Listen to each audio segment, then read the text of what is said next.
Hey BCom and BBA students. Looking for FY UGP classes for BCom and BBA. Looking for summarized notes. Need university updates and exam preparation methods. Do you want all this for free? Join our WhatsApp channel now.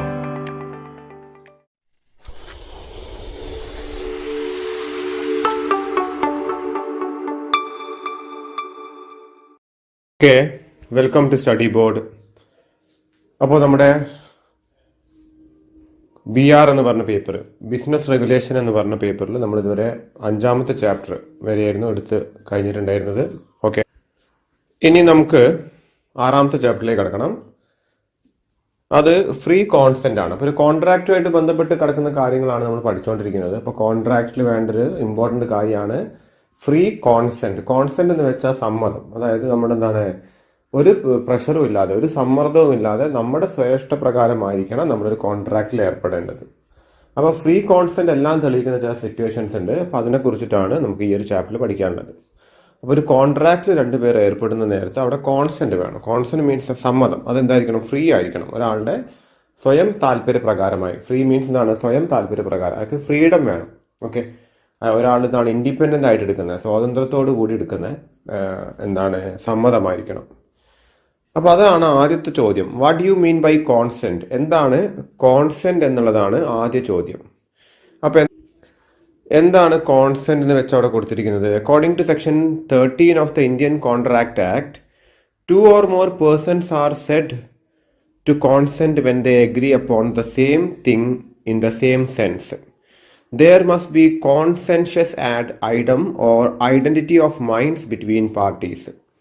അപ്പോൾ section 13 പ്രകാരം പറയുന്നത്, Indian contract ആക്ടിൽ 2 പേര് തമ്മിൽ കോൺട്രാക്റ്റിൽ ഏർപ്പെടണം എന്നുണ്ടെങ്കിൽ എന്ത് വേണം? അവിടെ സമ്മതം വേണം, ഉഭയസമ്മതം വേണം. 2 പേരും എന്താണ്, ഫ്രീ തിങ്കിങ് ആയിട്ട് ഒരേ മനസ്സോട് കൂടിയിട്ടായിരിക്കണം കോൺട്രാക്റ്റിൽ ഏർപ്പെടേണ്ടത് എന്നുള്ളതാണ് സെക്ഷൻ 13 പറയുന്നത്. ഓക്കെ, അപ്പോൾ അതിൻ്റെ പേരാണ് കോൺസെൻഷ്യസ് ആഡ് ഐഡം. അതൊരു ലാറ്റിൻ വേർഡാണ്. അത് ഇംഗ്ലീഷിൽ അതിൻ്റെ തർജ്ജമ എങ്ങനെയാണെന്ന് വെച്ചാൽ identity of minds between parties ആണ്. 2 പേര് തമ്മിലുള്ള എന്താണ്, ഒരേപോലുള്ള എന്താണ്, ചിന്തകളാണ്. Consent must be free. Consent free ആയിരിക്കണം. If the consent is there but it is not free or real, then the contract will be voidable at the option of the aggrieved party. ഇപ്പോൾ 2 പേര് കോൺട്രാക്റ്റിൽ ഏർപ്പെട്ടു, പിന്നീട് ഒരാൾ തെളിയിക്കുകയാണ്, അയാൾ ഭീഷണിപ്പെടുത്തിയിട്ടാണ് കോൺട്രാക്റ്റിൽ ഒപ്പിട്ടത് എന്നുള്ളത്. കോൺട്രാക്റ്റിൽ ഒപ്പിടാന്ന് പറയുമ്പോൾ 2 പേരെ ഒപ്പിട്ടല്ല, സമ്മതത്തോടു കൂടി ഒപ്പിട്ടു. പിന്നീട് ആ സമ്മതം കിട്ടിയത് എന്താണ്? ഫ്രീ ആയിട്ടല്ല, ഭീഷണിപ്പെടുത്തിയിട്ടോ അപായപ്പെടുത്തുന്നു പറയുന്നത്. ഭീഷണി അതാണല്ലോ. അപ്പോൾ അങ്ങനെ പറഞ്ഞിട്ട് ചെയ്യുകയാണെങ്കിൽ എന്താണ്, അപ്പോൾ അത് തെളിയിക്കാൻ സാധിച്ചാൽ എന്താണ്, ഈ പറഞ്ഞ ആൾക്ക് വേണമെങ്കിൽ എന്താണ്, കോൺട്രാക്ട് വോയിഡ് ആക്കാം. അപ്പോൾ അയാളുടെ ഓപ്ഷനാണ്, വോയിഡബിൾ ആണ്.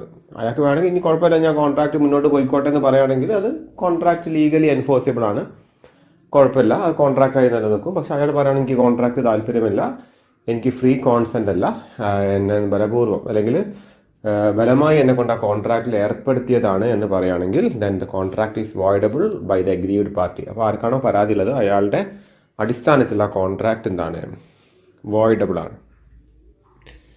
ഇനിയാണ് free consent.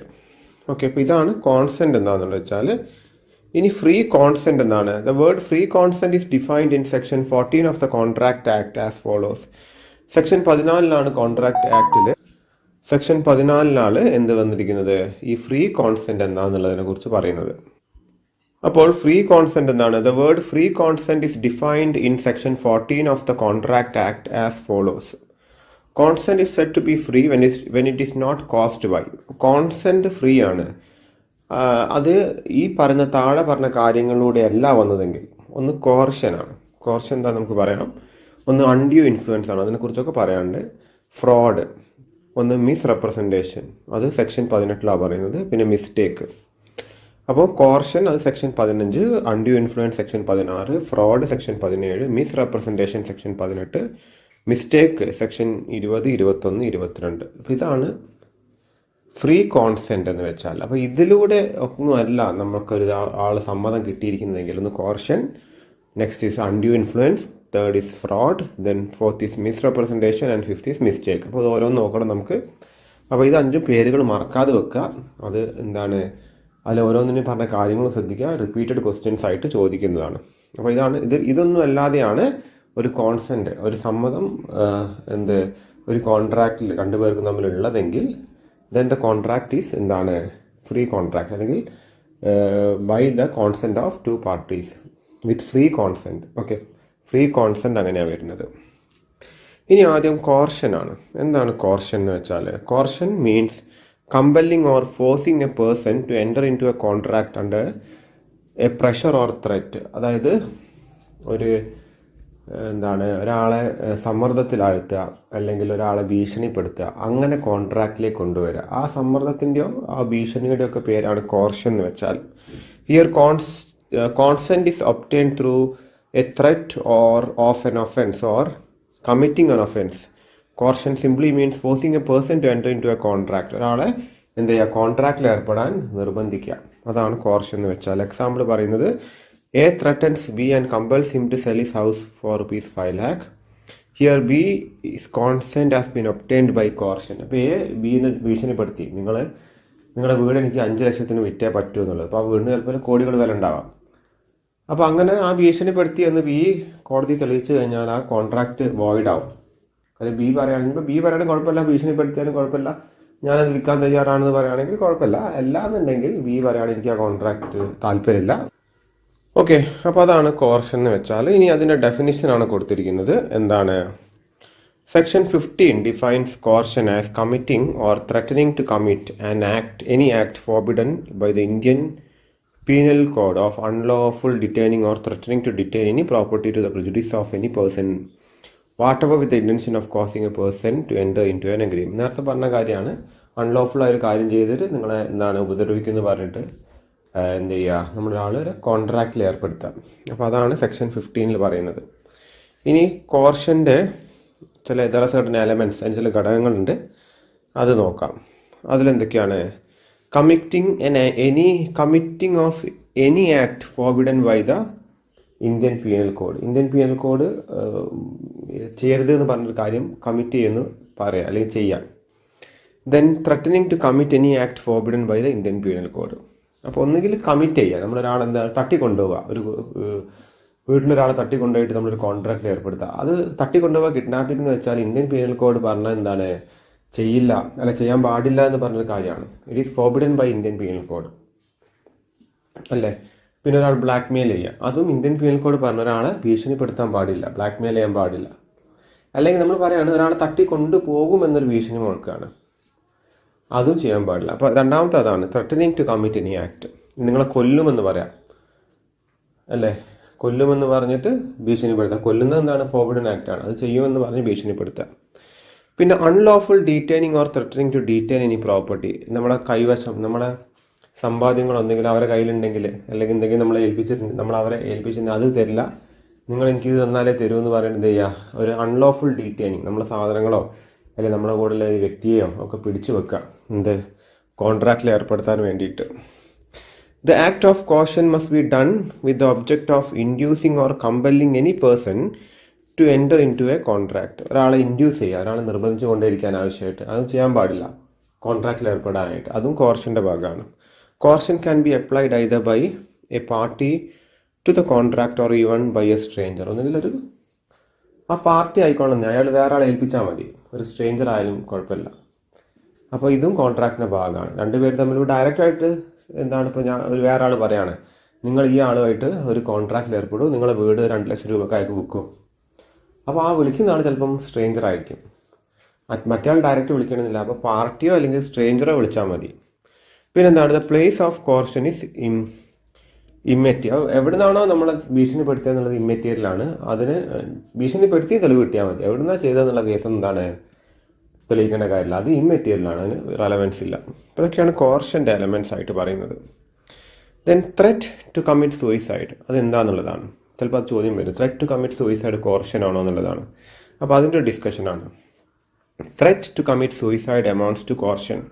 In this discussion a question may arise whether threat to commit suicide is an offense or not. Neither suicide nor threat to commit suicide is punishable under IPC. So an attempt to commit suicide is an offense. However, in the case of Amiraju and Sheshamma, a person held out a threat to suicide to his wife and son induced them to write a release deed in regard to certain property in favor of his brothers. It was held as the deed has been obtained by coercion. The court held that though a threat to commit suicide is not punishable under IPC, but this does not mean that it is not forbidden by law. അപ്പോൾ അതായത് ഇപ്പോൾ ഇവിടെ അതാ പറഞ്ഞത്, നമ്മൾ ഞാൻ സ്വയം ആത്മഹത്യ ചെയ്യുമെന്ന് പറഞ്ഞ് ഭീഷണിപ്പെടുത്തിയിട്ട് നമ്മളൊരു എഗ്രിമെൻറ്റിൽ ഒരാളെ അല്ലെങ്കിൽ ഒരു കോൺട്രാക്റ്റിൽ ഏർപ്പെടുത്തുകയാണെങ്കിൽ അത് കോർഷൻ ആണോ എന്നുള്ളതാണ്. അപ്പോൾ നമുക്ക് ഇപ്പം നിലവിൽ ഇന്ത്യയിൽ സൂയിസൈഡ് ചെയ്യുന്നത് കുറ്റമല്ല. പിന്നെ സൂയിസൈഡ് എന്ന് വെച്ചാൽ കുറ്റമല്ല എന്ന് വെച്ചാൽ സൂയിസൈഡ് അറ്റംപ്റ്റ് വന്നാൽ ചെറിയ എന്തോ ഒരു മൈനറായിട്ടൊരു കേസ് ഒരാളെ പേരിൽ ഫണ്ട് വരും, അല്ലാണ്ട് അത് പണ്ടും തൂക്കിക്കൊള്ളുന്ന കുറ്റമല്ല. ഒരാൾ സൂയിസൈഡ് കമ്മിറ്റ് ചെയ്തു, അയാൾക്ക് ഇതൊരു കേസ് വരും, പണ്ട് എന്തോ പിഴ എന്തോ അടയ്ക്കണം. അപ്പം അത് എടുത്തു കളഞ്ഞു. കാര്യം നമ്മൾ സ്വയം നമ്മുടെ ശരീരത്തിനെ ശരീരത്തിന് ജീവൻ ഇല്ലാണ്ടാക്കുന്ന ഒരു പരിപാടിയാണ് അത്. അപ്പം അങ്ങനെ ഒരാൾ എന്താണ് ഇവിടെ ശേഷമ്മ വേഴ്സസ് എന്താണ് ആമിരാജ്, അതിലെന്താ പറഞ്ഞത്, ഇതിലൊരാൾ അയാളുടെ ബ്രദറിന് വേണ്ടിയിട്ടൊരു സ്ഥലം കൊടുക്കാൻ വേണ്ടിയിട്ട് സ്വയം ആത്മഹത്യ ചെയ്യുമെന്ന് പറഞ്ഞിട്ട് ആ കോൺട്രാക്റ്റിൽ ഏർപ്പെടുത്തി. പക്ഷെ അതെന്താണ്, ആ കേസ് തള്ളിയില്ല, അല്ലെങ്കിൽ ആ കോൺട്രാക്ട് കോടതി വോയിഡ് ചെയ്ത്. വോയിഡ് മീൻസ് എന്താണ്, അത് എൻ്റെ നിയമസാധ്യത ഇല്ലാതാക്കി. കാര്യം എന്താണ്, സ്വയം മരണപ്പെടുമെന്ന് പറഞ്ഞിട്ട് പോലും ഒരാളെ നിർബന്ധിച്ച് കഴിഞ്ഞാൽ അതും കോർഷൻ അണ്ടറിലാണ്. അപ്പോൾ സ്വയം മരണപ്പെടുന്നത് ഇപ്പോൾ നിയമവിധേയമാണ്, അല്ലെങ്കിൽ നിയമവിധേയമല്ല, അതെന്താണ് ചെയ്യരുത് എന്നിപ്പോൾ കോടതി പറയാറില്ല, അല്ലെങ്കിൽ അത് കുറ്റമല്ല. എന്നിരുന്നാൽ പോലും അങ്ങനെ പറഞ്ഞ പോലെ ഒരാൾ എന്തായിരുത്, നമ്മൾ നിർബന്ധിക്കരുത് എന്നുള്ളതാണ്. ഇനി എഫക്റ്റ് ഓഫ് കോർഷൻ ആണ്. According to section 19 states that when the consent of a party to an agreement is obtained by coercion, the contract becomes voidable at the option of the aggrieved party, which means he can accept or reject it. അപ്പോൾ അത് എന്താണ്, അതിൻ്റെ effect എന്താണ്, ഇത് voidable ആണ്, അതാണ് പറഞ്ഞത്. അതിപ്പോൾ പറയുന്നത് ഈ കോൺട്രാക്റ്റിൽ ഒരാൾ നമ്മൾ നിർബന്ധിച്ച് ഏർപ്പെടുത്തി കഴിഞ്ഞാൽ നമ്മൾ വിചാരിക്കുക, നമുക്ക് പിന്നെ ആ കോൺട്രാക്റ്റിനെ കൊണ്ട് നമ്മൾ തോന്നുകയാണ് ഇനിയിപ്പോൾ ഇത് വന്നാലും വലിയ തെറ്റില്ല, അത് പോട്ടെ, അല്ലെങ്കിൽ നമുക്ക് അതിനോട് ചെറിയൊരു ഫേവർ ഉണ്ടെന്ന് ഇയാൾക്ക് തോന്നുകയാണെങ്കിൽ ഇയാൾക്ക് വേണമെങ്കിൽ ആ കോൺട്രാക്ട് നിലനിർത്താം. ഓക്കെ, ഇപ്പോൾ തീരെ വിലയില്ലാത്തൊരു സ്ഥലം തെറ്റിദ്ധരിച്ചിട്ട് ഒരാൾ നിർബന്ധപൂർവ്വം എന്ത് ചെയ്യാണ്, വളരെ ഭീഷണിപ്പെടുത്തിയിട്ടൊക്കെ നമ്മളെ സ്ഥലം മറ്റൊരാൾ വാങ്ങുകയാണ്, തീരെ വിറ്റ് പോകാത്തൊരു സ്ഥലമാണെന്ന് കരുതുക.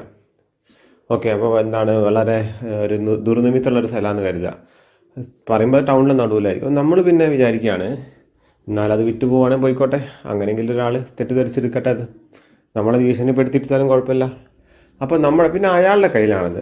ആർക്കാണോ ഭീഷണി നേരിട്ടത് അയാൾക്ക് ഫേവറായി തോന്നുകയാണെങ്കിൽ ആ കോൺട്രാക്റ്റ് നിലനിർത്താം, അയാൾക്ക് അൺഫേവറായി തോന്നുകയാണെങ്കിൽ ആ കോൺട്രാക്റ്റ് അയാൾക്ക് വോയിഡ് ആക്കാം. അതാണ് വോയിഡബിൾ എന്ന് പറയുന്നത്. ഓക്കെ, അപ്പോൾ അതാണ് അതിൻ്റെ എഫക്റ്റ് പറയുന്നത്. ഓക്കെ, ഇനി എന്താണ് ഡ്യൂറസ്? അപ്പോൾ ഡ്യൂറസ് ഒരു ഇംഗ്ലീഷ് ലോയിൽ വരുന്ന, നമ്മുടെ ബ്രിട്ടനിൽ അല്ലെങ്കിൽ ഇംഗ്ലണ്ടിൽ വരുന്ന ഇംഗ്ലീഷ് ലോ അതിൻ്റെ അണ്ടർ. അപ്പോൾ ഇംഗ്ലീഷ് ലോ തന്നെയാണ് പ്രധാനമായിട്ട് നമ്മുടെ നാട്ടിലുള്ളത്. ഇംഗ്ലീഷ് ലോൻ്റെ കൂടുതൽ അംശങ്ങളുണ്ട്. അമേരിക്കൻ ലോ, ഫ്രഞ്ച്, അതേമാതിരി റഷ്യൻ, അതൊക്കെ നമ്മുടെ നാട്ടിലെ കോൺസ്റ്റിറ്റ്യൂഷനിലുണ്ട്. അപ്പോൾ അക്കോർഡിംഗ് ടു ഇംഗ്ലീഷ് ലോ, കോർഷൻ്റെ മറ്റൊരു പേരാണ് ഡ്യൂറസ് എന്ന് വെച്ചാൽ involves actual or threatened violence over a person or another or his wife, parent or child with a view to obtaining consent to the agreement. So duress is another word for consent, which comes under English law. Duress. Okay. Then coercion കഴിഞ്ഞു. ഇനി അടുത്തതാണ് undue influence. എന്താണ് undue influence എന്നുള്ളതാണ്? It's a kind of moral coercion. അല്ല, ഇപ്പോൾ ഞാനൊരു അധ്യാപകനാണെന്ന് കരുതുക. അപ്പോൾ നിങ്ങളിപ്പോൾ ഞാനും തമ്മിൽ എന്താണ്, ഒരു ഓൺലൈൻ വിദ്യാർത്ഥികളാണ് നിങ്ങൾ. പിന്നെ നിങ്ങളിപ്പോൾ ഇൻഡിപെൻഡൻ്റ് ആയ വിദ്യാർത്ഥികളാണ്, നിങ്ങൾ ഡിസ്റ്റൻ്റായി പഠിക്കുന്നവരാണ്. അപ്പോൾ കരുതുക നിങ്ങളിപ്പോൾ എൻ്റെ അണ്ടറിൽ വളരെ ചെറിയ കുട്ടികളാണെന്ന് കരുതുക, ഞാൻ നിങ്ങളുടെ ഒരു അധ്യാപകനാണ്, നിങ്ങൾ എൻ്റെ കോളേജിൽ വരുന്നുണ്ട്. അപ്പോൾ നിങ്ങൾക്ക് ആദ്യം എന്നോട് വളരെ മതിപ്പുണ്ട്. അപ്പോൾ അങ്ങനെ ഒരു റിലേഷൻഷിപ്പ് വരുന്നു, ഞാനൊരു നിങ്ങളുടെ ഒരു പാരൻ്റൽ ഫിഗറായി മാറുന്നു എന്ന് കരുതുക. ഓക്കെ, അപ്പോൾ ഞാനൊരു വലിയ അധ്യാപകനാണ്. അപ്പോൾ ആ ഒരു പരിധി ഉപയോഗിച്ചുകൊണ്ട് ഇപ്പോൾ നമ്മുടെ രക്ഷിതാക്കൾ ചെയ്യുന്ന പോലെ, അല്ലെങ്കിൽ ഹസ്ബൻഡ് വൈഫിനോടോ, അല്ലെങ്കിൽ വൈഫ് ഹസ്ബൻഡിനോടോ, അല്ലെങ്കിൽ മക്കൾ രക്ഷിതാക്കളോടോ ഒക്കെ ആ പൊസിഷൻ, നമുക്ക് അവരുടെ ലൈഫിലുള്ള ഒരു സ്ഥാനം നമ്മൾ യൂസ് ചെയ്തുകൊണ്ട് നമുക്ക് ഫേവറബിളായിട്ട് കോൺട്രാക്റ്റുകൾ ഉണ്ടാക്കുക. ഇപ്പോൾ ഞാൻ പറയുകയാണ്, അപ്പോൾ നിങ്ങൾ വിദ്യാർത്ഥികളാണ്, അപ്പോൾ നിങ്ങളുടെ കയ്യിലൊരു സാധനമുണ്ട്, ഒരു വാഹനമുണ്ട് എന്ന് കരുതുക. അത് ഞാൻ എഴുതി വാങ്ങുകയാണ്. ഒരു 10 രൂപയോ അല്ലെങ്കിൽ 5 രൂപക്കോ അധ്യാപകനായതുകൊണ്ട് സാറിന് ഞാൻ എഴുതി കൊടുക്കും. അപ്പോൾ ഞാനിങ്ങനെ നിങ്ങളെ നിർബന്ധിച്ചുകൊണ്ടിരിക്കുകയാണ്. അപ്പോൾ നിങ്ങളതിൽ വീഴുകയാണ്. അപ്പോൾ നമ്മളെന്താണ്, അതിപ്പോൾ ഈവൻ ഫ്രണ്ട്ഷിപ്പിൻ്റെ കേസാണെങ്കിൽ ബോസും സബോർഡിനേറ്റ്സും ആണെങ്കിലും ഒക്കെ വരുന്നതാണ്. അപ്പോൾ നമ്മുടെ ഒരു ഇൻഫ്ലുവൻസ് നമ്മൾ വേറെ ആളെ പുറത്തേക്ക് ഇട്ടുകൊണ്ട് എന്ത് ചെയ്യുക, അയാളെ കൊണ്ടൊരു കോൺട്രാക്റ്റിൽ ഏർപ്പെടും. അതും തെളിയിക്കണം നമ്മൾ കോടതിയിൽ അങ്ങനെ ചെയ്തിട്ടുണ്ട് എന്നുള്ളത്. ഓക്കെ, മിസ്യൂസിങ് എ ഡോമിനൻറ്റ് പൊസിഷനാണ്. നമുക്കൊരാൾ വ്യക്തിൻ്റെ മേത്ത് ഡോമിനൻറ്റ് പൊസിഷൻ ഉണ്ടെങ്കിൽ അത് മിസ്യൂസ് ചെയ്യുക എന്നുള്ളതാണ്. ഇനി അതിൻ്റെ ഡെഫിനിഷനായിട്ട് എന്താ പറയുന്നത്, Section 16 of subsection 1 defines undue influence as a contract is said to be induced by undue influence where the relations subsisting between the parties are such that one of the parties is in a position to dominate the will of the other. നേരത്തെ പറഞ്ഞ മാതിരി ഒരാൾക്ക് മറ്റൊരാളുടെ അയാളുടെ തീരുമാനങ്ങൾ സ്വാധീനിക്കാൻ പറ്റുമ്പോൾ അയാൾ ആ ഒരു പൊസിഷൻ ഉപയോഗിച്ചുകൊണ്ട് അയാൾക്ക് ഫേവറബിൾ ആയിട്ടോ അല്ല അയാൾക്ക് വേണ്ടപ്പെട്ട മറ്റൊരാൾക്ക് ഫേവറബിൾ ആയിട്ടോ എന്ത് ചെയ്യുക, ഒരു കോൺട്രാക്റ്റ് ഉണ്ടാക്കിയെടുക്കുക എന്നുള്ളതാണ് അൺഡ്യൂ ഇൻഫ്ലുവൻസിനെ കൊണ്ട് ഉദ്ദേശിക്കുന്നത്. ഇനി പേഴ്സൺസ് ഇൻ ഡോമിനൻറ്റ് പൊസിഷൻ ആരൊക്കെയാണ്? ഒന്ന്, where he holds a real and apparent authority to over the other. അപ്പോൾ മാസ്റ്റർ, സെർവൻറ്റ്, പ്രിൻസിപ്പൽ, ടീച്ചർ, ഇതൊക്കെ ഞാൻ നേരത്തെ പറഞ്ഞൊരു അതോറിറ്റി ഉണ്ട് ഒരു വ്യക്തിയുടെ പുറത്ത്. വേർ ഈ സ്റ്റാൻഡ്സ് ഇൻ എ ഫിഡ്യൂഷ്യറി. അപ്പോൾ നമ്മളൊരു വിശ്വസ്തമായ റിലേഷൻ, നമ്മൾ രക്ഷിതാവ് എന്ന് പറയുമ്പോൾ അല്ലേ നമ്മൾ കണ്ണും പൂട്ടി വിശ്വസിക്കുന്ന ആൾക്കാരാണ് രക്ഷിതാവ്, അല്ലെങ്കിൽ നമ്മൾ ഒറ്റ സുഹൃത്തുക്കൾ. ഓക്കെ, അപ്പോൾ ഇതൊക്കെ വരുന്നുണ്ട്. അപ്പോൾ parent, child, doctor, patient, publisher, author. അല്ല, ഒരു പബ്ലിഷർക്ക് ഒരു ഓതർ ഒരു മെറ്റീരിയൽ അയാൾ എഴുതിയൊരു നോവൽ പ്രിൻ്റ് ചെയ്യാൻ കൊടുത്തു. പബ്ലിഷർ എന്ത് ചെയ്ത് വേറെ ആളെ കയ്യിൽ നിന്ന് പൈസ വാങ്ങിയിട്ട് അയാളെ പേരിൽ അത് നോവലാക്കി അടിച്ചാൽ എന്ത് ചെയ്യും? ആ പബ്ലിഷറാണ് അതിന് എന്ത് തരേണ്ടത്? കോപ്പിറൈറ്റും തരേണ്ടത്. അപ്പോൾ അതാണ് അതിൽ വരുന്നത്. വേറെ contract is made with a person whose mental capacity is affected by the reason of age ഇല്ല. അപ്പോൾ നമ്മളൊരു പ്രായം ചെന്ന ഒരാളെ നമ്മൾ ടേക്ക് കെയർ ചെയ്യുകയാണ്, നമ്മൾ വീടിൻ്റെ അടുത്തുള്ള ഒരാളെ. അപ്പോൾ അയാളെ കൊണ്ട് നമ്മൾ എന്ത് ചെയ്യുക, അപ്പോൾ അയാൾക്ക് ഇപ്പോൾ മക്കൾ ദൂരത്താണെന്ന് കരുതുക, നല്ല നമ്മൾ നൈസായിട്ടൊരു മുദ്രപത്രം കൊണ്ടുപോയിട്ട് അയാളെ കൊണ്ട് ഒപ്പിടിക്കുകയാണ്. അപ്പോൾ തന്നെ അയാളെ മക്കൾ വന്ന് കേസ് കൊടുത്താൽ അപ്പോൾ തന്നെ എന്താ, ആ ഒരു കോൺട്രാക്ട് അപ്പോൾ തന്നെ ഇല്ലാണ്ടാവും. കാര്യം എന്താണ്, അവർക്ക് ഈസി ആയിട്ട് തെളിയിക്കാൻ പറ്റും, മക്കൾക്കല്ലാതെ കൊടുക്കാൻ പറ്റില്ല. കാര്യം ഇത് അല്ലെങ്കിൽ എന്താണ് അൺഡ്യൂ ഇൻഫ്ലുവൻസ് ആണ്, ഇവർ കുറച്ച് ടേക്ക് കെയർ ചെയ്തിട്ടുണ്ടായാൽ ആ പേരും പറഞ്ഞ് അപ്പോൾ അയാൾക്ക് എന്തില്ല, ഒപ്പിടുമെന്ന് പറയുമ്പോൾ അയാൾ ഒപ്പിടും അല്ലേ. കാര്യം എന്താണ്, അല്ലെങ്കിൽ ഹി ഓർ ഷീ എന്താ ചെയ്യുന്നത്, നമ്മളെന്താ ട്രസ്റ്റ് ചെയ്യുന്നുണ്ട്, അങ്ങനെ ചെയ്യുന്നത്. പിന്നെ എന്തെങ്കിലും മെൻ്റൽ അല്ലെങ്കിൽ ബോഡി ഡിസ്ട്രെസ് ഒക്കെ ഉള്ള ഒരാളാണെങ്കിൽ വരുന്നതാണ്. ഇനി അൺഡ്യൂ ഇൻഫ്ലുവൻസിൻ്റെ എഫക്റ്റ് എന്താണ്? As per section 19 an agreement caused by undue influence shall be voidable at the option of aggrieved party. അതിപ്പോൾ aggrieved party എന്ന് പറയുമ്പോൾ അയാളോ അല്ലെങ്കിൽ അയാളുടെ മക്കളോ ഒക്കെ എന്താണ് അതിൻ്റെ aggrieved പാർട്ടിയാണ്, അവർക്ക് വേണമെങ്കിൽ അത് വോയിഡ് ആക്കാൻ സാധിക്കും. ഇനി conditions under which undue influence is suspected. അപ്പോൾ എപ്പോഴൊക്കെയാണ് അൺഡ്യൂ ഇൻഫ്ലുവൻസ് ഉണ്ട് നമുക്ക് തെളിയിക്കാൻ പറ്റുന്നത്? ഒന്ന് കൺസിഡറേഷൻ, നമ്മൾ കൃത്യമായിട്ട് അതിൻ്റെ കൺസിഡറേഷൻ ഉണ്ടാവില്ല അല്ല, അതിന് കൊടുക്കുന്നതിന്. അപ്പോൾ ഒരു സ്ഥലം നമ്മളൊരു വെറുതെ ഒരു 10 കോടിയുടെ സ്ഥലം 2 ലക്ഷത്തിന് എഴുതി വാങ്ങി, അപ്പോൾ അത് സസ്പെക്റ്റാണ്. നമുക്ക് അത് സസ്പെക്റ്റ് മീൻസ് എന്താണ്, നമുക്കത് സംശയിക്കാം അതായത് അൺഡ്യൂ ഇൻഫ്ലുവൻസ് ഉണ്ടോ എന്നുള്ളത്. പിന്നെ ഫിഡ്യൂഷ്യറി റിലേഷൻഷിപ്പ്, ഇവർ തമ്മിൽ നിന്നുണ്ട് ഒരു ഫിഡ്യൂഷ്യറി റിലേഷൻ, ഒരാളെ വിശ്വസിക്കുന്ന ഒരു റിലേഷൻഷിപ്പ് ഉണ്ട്. പാരൻറ്റ് ചൈൽഡോ അല്ലെങ്കിൽ നമ്മളിപ്പോൾ സുഹൃത്തുക്കളോ അല്ലെങ്കിൽ എന്താണ് സഹായിക്കാൻ പോകുന്ന ആളോ അങ്ങനെ എന്തെങ്കിലും ഒരു ഫിഡ്യൂഷ്യറി മീൻസ് ആണ് നമ്മൾ വിശ്വസിക്കുന്നൊരു റിലേഷൻഷിപ്പ് ഉണ്ട്. പരസ്പര വിശ്വാസം, പരസ്പരം ഒരാളെ ആശ്രയിക്കുന്നുണ്ട്, വിശ്വസിക്കുന്നുണ്ട്. പിന്നെ inequality between the parties as regards age, intelligence. അപ്പോൾ വളരെ പ്രായം ചെന്ന ഒരാൾ, നല്ല ചെറുപ്പമുള്ള ഒരാൾ, വളരെ പ്രായം ചെന്ന ആൾക്കൊന്നുണ്ടാവില്ല, ഏജിൻ്റെ പ്രശ്നങ്ങളുണ്ടാവും, അതായത് അതിൻ്റെതായ പ്രശ്നങ്ങളും പ്രോബ്ലം ഉണ്ടാവും. പിന്നെ പർദശീൻ വുമൺ എന്ന് വെച്ചാൽ അതും എന്താണ് അൺഡ്യൂ ഇൻഫ്ലുവൻസിൻ്റെ ഒരു കാരണമായിട്ടാണ് പറഞ്ഞത്. പർദശീൻ വുമൺ മീൻസ് എന്താണ്, അത് വീലുണ്ടല്ലോ, നമ്മൾ മുഖം മൂടുന്ന വസ്ത്രം ഇടുന്നവർ, അപ്പം അതിൻ്റെ ഒരു കണ്ടീഷൻ പറയുന്നുണ്ട്. പിന്നെ അൺകോൺഷ്യനബിൾ ബാർഗെയിൻസ്, അപ്പം തീരെ ബാർഗെയിൻ ചെയ്യാൻ പറ്റാത്തൊരവസ്ഥ ഒരാൾക്ക് ഉണ്ടാവുകയാണെങ്കിൽ അപ്പോൾ അവിടെ എന്താണ് അയാളുടെ അൺഡ്യൂ ഇൻഫ്ലുവൻസിൽ വീണു. അപ്പോൾ അതും എന്താണ് അതിൻ്റെ ഒരു കണ്ടീഷനായിട്ടാണ് പറയുന്നത്. പിന്നെ എന്തൊക്കെയാണ് ഡോമിനൻറ്റ് പൊസിഷനെ നമ്മൾ പറഞ്ഞത്? ഒന്ന് ലാൻഡ് ലോഡും ടെനൻറ്റുമാണ്, അതായത് വീട്ടു വാടകക്കാരനും വീട് വാടകയ്ക്ക് കൊടുത്തിരിക്കുന്ന ആളും തമ്മിൽ അങ്ങനത്തെ റിലേഷൻഷിപ്പ് ഉണ്ടാവാൻ ചാൻസ് ഉണ്ട്. പിന്നെ ക്രെഡിറ്ററും ഡെപ്റ്ററും, കടം വാങ്ങിയ ആളും കടം കൊടുത്ത ആളും തമ്മിൽ, ആ കടം കൊടുത്ത ആൾക്ക് കടം വാങ്ങിയ ആളെ എത്തുന്നുണ്ടാവും, a kind of dominant position ഉണ്ടാവും. പിന്നെ ഹസ്ബൻഡ് ആൻഡ് വൈഫിന് അധികം വൈഫിൻ്റെ പുറത്തുണ്ടാവും എന്നുള്ളതാണ് അനുമാനം. പിന്നെ അത് പർദ്ദശീൻ വുമൺ. പർദ്ദശീൻ വുമൺ മീൻസ് എന്താണ്? അത് ഈ പർദ്ദ ധരിക്കുന്ന, മുഖം മൂടുന്ന വസ്ത്രം ധരിക്കുന്ന ആൾക്കാരാണ്. പിന്നെന്താണ്? Principal and agent. Okay, principal agent എന്താണ്? ഒരു ഏജൻറ്റ് ഉണ്ടാവും, അയാളെ കൊണ്ട് പണി ചെയ്യിപ്പിക്കുന്ന ഒരു പ്രിൻസിപ്പളായ ആൾ. പ്രിൻസിപ്പൾ മീൻസ് അല്ലേ, നമ്മളൊരു ഏജൻറ്റിന് പൈസ കൊടുത്ത് ചെയ്യിപ്പിക്കുന്നതാണ്. ആ ഏജൻറ്റ് നമുക്ക് വേണ്ടി പണിയെടുക്കുന്ന ആളാണ്. അപ്പോൾ പൈസ നമ്മളാണ് കൊടുക്കുന്നത്, നമ്മൾ പ്രിൻസിപ്പൾ. പിന്നെന്താണ്? ഏജൻറ്റ്. അപ്പോൾ ഇനിയാണ് നമ്മൾ പർദ്ദശീൻ വുമൺ എന്ന് കുറച്ച് നേരമായി കേൾക്കുന്നത്. അത് അപ്പോൾ കോൺട്രാക്റ്റിൽ ഒരു പർദ്ദശീൻ വുമൺ, അതായത് എന്താണ്, ഒരു പർദ്ദേൻ്റെ ഉള്ളത് ഒരു റിലീജിയസ് ആയിട്ട്. ഇപ്പോൾ നോർത്തിലേക്ക് ആണെങ്കിൽ ഇപ്പോൾ എന്താണ് മുഖം മൂടുന്നത്, ഇപ്പം പല വിധത്തിലുള്ള മതക്കാരും മൂടുന്നുണ്ട് അല്ലേ. അപ്പോൾ കേരളത്തിലാകുമ്പോൾ കൂടുതൽ മുസ്ലിം വിഭാഗമാണ് മൂടുന്നത്. അപ്പോൾ അങ്ങനെ പർദ്ദ ധരിക്കുന്ന സ്ത്രീകളായിട്ടുള്ള കോൺട്രാക്റ്റ്, അപ്പോൾ അതിനെക്കുറിച്ചുള്ള പ്രത്യേക കാര്യം പറയാനുണ്ട്. Pardanashin woman is a lady who is kept under purdah due to religious or family customs. Contract with pardanashin woman require special attention while discussing undue influence.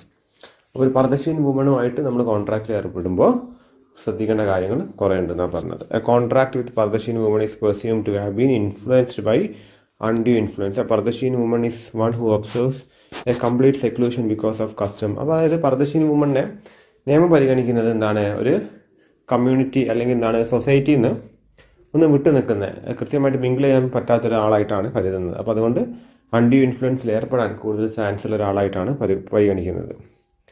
Okay, she is not allowed to mix up with outside. അപ്പം പുറത്തുള്ള ആൾക്കാരായിട്ട് mix up ചെയ്യാനായിട്ട് അവർക്ക് ബുദ്ധിമുട്ടുണ്ടെന്ന് നിയമം അനുമാനിക്കുന്നു. She is deem to be ignorant of outside. അപ്പോൾ പുറത്തുള്ള ആൾക്കാരുടെ തന്ത്രങ്ങൾ, പുറത്തുള്ള ആൾക്കാരുടെ എന്താണ് ഈ പറഞ്ഞ ഈ ചീറ്റിംഗ് പ്രവണതകൾ തിരിച്ചറിയാൻ പറ്റാത്തൊരു സ്ത്രീയാണ് ഈ പർദ്ദശീൻ വുമൺ എന്നാണ് കരുതുന്നത്. Any person who enters into contract with pardanashin woman has to prove no undue influence as exercised in obtaining her consent. അതായത് ഒരു വ്യക്തി പർദ്ദശീൻ വുമൺ ആയിട്ടൊരു കോൺട്രാക്റ്റിൽ ഏർപ്പെടുകയാണെങ്കിൽ ഒരു തരത്തിലും അവർ അൺഡ്യൂ ഇൻഫ്ലുവൻസ് ചെയ്തിട്ടില്ല എന്നുള്ളത് ഉറപ്പ് വരുത്തണം ആ വ്യക്തി. അപ്പോൾ അയാൾക്ക് എന്തുണ്ട്? അങ്ങനത്തെ ഒരു ബാധ്യത ഉണ്ട്. ഓക്കെ, അപ്പോൾ അതാണ് അതിൽ വരുന്നത്. പിന്നെ വരുന്നത് എന്താണ്? പിന്നെയാണ് വരുന്നത് difference between coercion and undue influence. അപ്പോൾ കോർഷനും അൺഡ്യൂ ഇൻഫ്ലുവൻസും തമ്മിലുള്ള ഡിഫറൻസ് ആണ്. നമ്മളിപ്പോൾ ആദ്യം രണ്ടും കണ്ടു. ഇതൊക്കെ എന്താണ്? ഇത് രണ്ടുണ്ടെങ്കിൽ ഫ്രീ കോൺസെൻ്റ് അല്ല. അപ്പോൾ അതിൽ ആദ്യത്തെ രണ്ടെണ്ണമാണ് കണ്ടത്. അപ്പോൾ first, in coercion the consent of the agreed party is given under threat of an offence forbidden by penal code. But in undue influence the consent is aggrieved by the aggrieved party is obtained by misusing the dominant position. അപ്പോൾ കോർഷനിൽ എന്താണ്? നമ്മൾ ഭീഷണിപ്പെടുത്തുകയാണെങ്കിൽ ഇവിടെ എന്താണ്? നമ്മുടെ ആ ഒരു ഒരാളെ പുറത്തുള്ള പൊസിഷൻ, ഡോമിനൻറ്റ് പൊസിഷൻ യൂസ് ചെയ്തിട്ട് നമ്മൾ നൈസായിട്ട് എന്താണ് നമുക്ക് അനുകൂലമായിട്ട് കോൺട്രാക്റ്റുകൾ ഉണ്ടാക്കുക എന്നുള്ളതാണ് അൺഡ്യൂ ഇൻഫ്ലുവൻസ്. രണ്ടാമത്തെ പോയിന്റിൽ കോർഷനിൽ ഒരു തരം ഫിസിക്കൽ പ്രഷർ ഉണ്ട്. ഒരാളെ എന്തെങ്കിലും ചെയ്യുമെന്ന് പറയുക, അല്ലെങ്കിൽ ഒരു ഫിസിക്കലായിട്ട് ഒരാളെ തല്ലിയിട്ട് കഴിഞ്ഞാൽ അടുത്തൊരു അടിച്ചു കൊല്ലും, തൊപ്പിടുന്ന അങ്ങനത്തെ ഒരു സാധനം ഉണ്ടല്ലോ. ഒരു ഫിസിക്കലി ഒരാൾ വന്ന് ചെയ്യുന്നുണ്ട്. മറ്റേ മെൻ്റലാണ് എന്ത് കൂടുതലായിട്ടും അൺഡ്യൂ ഇൻഫ്ലുവൻസ്. നമ്മളൊരു മെൻ്റൽ പ്രഷറാണ് ചെയ്യുന്നത്. ഒന്ന് നമ്മൾ നൈസായിട്ട് യൂസ് ചെയ്യാം.